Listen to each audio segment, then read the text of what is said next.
Hi. నమస్తే. టీడీపీలో ఒక వర్గం చాలా అంటే చాలా అసంతృప్తితో రగిలిపోతున్నారు. ముఖ్యంగా సీనియర్స్ ఎవరైతే ఉన్నారో, యనమల రామకృష్ణుడు కావచ్చు, గోరంట్ల బుచ్చి చౌదరి కావచ్చు, అశోక్ గజపతిరాజు కావచ్చు, ఇలాంటోళ్ళు కొంతమంది పార్టీ మీద కావచ్చు, ప్రభుత్వం మీద కావచ్చు, లోకేష్ పెత్తనాన్ని సహించలేకపోతున్నారు. ఎందుకంటే లోకేష్ ఏమో అన్యాయంగా అక్రమాలు చేస్తున్నాడని కాదు, లేదా సరైన పరిపాలన చేయట్లేదని కాదు. తమకి ప్రాధాన్యత ఇవ్వటం లేదనే అసంతృప్తి వాళ్ళలో కలిగి ఉంది.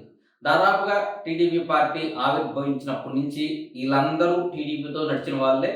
1995 సంక్షోభం సమయంలో చంద్రబాబు నాయుడికి సపోర్ట్‌గా నిలబడిన వాళ్ళే. కాబట్టి 40 ఏళ్ళు వాళ్ళ రాజకీయం నడిచింది.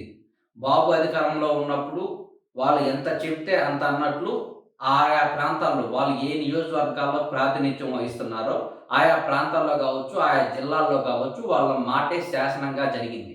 కానీ ఇప్పుడు కొత్త రక్తం రావటం, కొత్త తరానికి అవకాశాలు ఇస్తున్న నేపథ్యంలో వాళ్ళకి ప్రాధాన్యత తగ్గించారు. ఉదాహరణకి పశ్చిమ గోదావరి జిల్లాలో చూసుకుంటే యనమల రామకృష్ణుడు పెద్ద లీడర్. దాదాపుగా టీడీపీతోనే తన రాజకీయ జీవితాన్ని మొదలుపెట్టాడు. టీడీపీతోనే కంటిన్యూ అవుతున్నారు. ఎన్టీ రామారావు గారు ముఖ్యమంత్రిగా ఉన్న సమయంలో స్పీకర్‌గా పనిచేసిన వ్యక్తి. ఆ తర్వాత చంద్రబాబు నాయుడు గారికి బాగా నమ్మిన బంటు. ఎప్పుడైనా సరే టీడీపీ ప్రభుత్వం అధికారంలో ఉంటే ఖచ్చితంగా క్యాబినెట్ బెర్త్ ఒకటి యనమల రామకృష్ణుడికి ఫిక్స్ చేసి ఉంటుంది. అందులో ఎలాంటి సందేహం లేదు.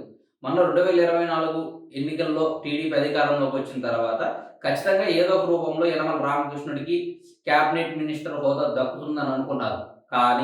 కానీ లోకేష్ భవిష్యత్తును దృష్టిలో పెట్టుకొని అదేవిధంగా పార్టీకి రాబోయే 30 సంవత్సరాలు ఎలాంటి వ్యక్తులు కావాలి, పార్టీ భవిష్యత్తును దృష్టిలో పెట్టుకొని సీనియర్స్‌ని పక్కకు తప్పించారు. ఇలా పక్కకు తప్పించడం కొందరు సీనియర్‌లకు నచ్చలేదు. తూర్పుగోదావరి జిల్లాలో ఒకప్పుడు తను ఏది చెప్తే అది జరిగిన తూర్పుగోదావరి జిల్లాలో ఇప్పుడు యనమల రామకృష్ణుడి మాట చెల్లటం లేదు. ఒక పక్క ఉప ముఖ్యమంత్రి పవన్ కళ్యాణ్ గారు, మరో పక్క నారా లోకేష్‌కి సన్నిహితుడు, రాజ్యసభ సభ్యుడైన సానా సతీష్ అతను ఆ జిల్లాలో గట్టిగా కనిపిస్తుంది. ఎందుకంటే పదవి ఎవరి చేతిలో ఉంటే వాళ్ళ హావా అనేది ఆయా ప్రాంతాల్లో కనిపిస్తుంది. ఈ క్రమంలో యనమల మాట తూర్పుగోదావరి జిల్లాలో చెల్లటం లేదు. పైగా యనమల రామకృష్ణుడి యొక్క కూతురు దివ్య గారికి కూటమి ప్రభుత్వంలో ఎలాంటి పదవి అనేది ఇంకా దక్కలేదు. ఆ అసంతృప్తి కూడా అతనిలో బాగా రగిలిపోతుంది. దీంతో మింగలేక కక్కలేక తన భవిష్యత్తు ఏంటి అనే బెంగ యనమల రామకృష్ణుడికి పడింది. కానీ ఇక్కడ ఒక విషయం గమనించాలి. గత 40, 50 ఏళ్ల నుంచి రాజకీయం చేశాడు. టీడీపీలో అన్ని పదవులు అనుభవించారు. కొన్ని దశాబ్దాల పాటు తన మాటకు ఎదురు లేకుండా తన రాజకీయ హావా నడిచింది.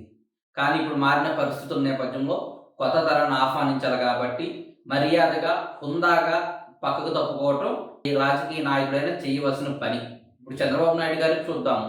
ఆయన రాజకీయ అనుభవం కావచ్చు, ఆయన హుషారు కావచ్చు, ఆయన తెలివితేటలు కావచ్చు, ఇంకా యాక్టివ్‌గానే ఉన్నాయి. ఆయన ముఖ్యమంత్రిగా కొన్ని వ్యవహారాలు చక్కబెడుతున్నా గానీ చాలా వరకు పార్టీ పరంగా, ప్రభుత్వ పరంగా లోకేష్ గారికి హ్యాండ్ ఓవర్ చేశారు. అది ఎవరైనా సరే ఖచ్చితంగా చేయాల్సిందే. మన తరం అయిపోతున్నప్పుడు కొత్త తరాన్ని ప్రోత్సహించాలి. ఆ ఆలోచన ప్రతి ఒక్కరిలో ఉండాలి.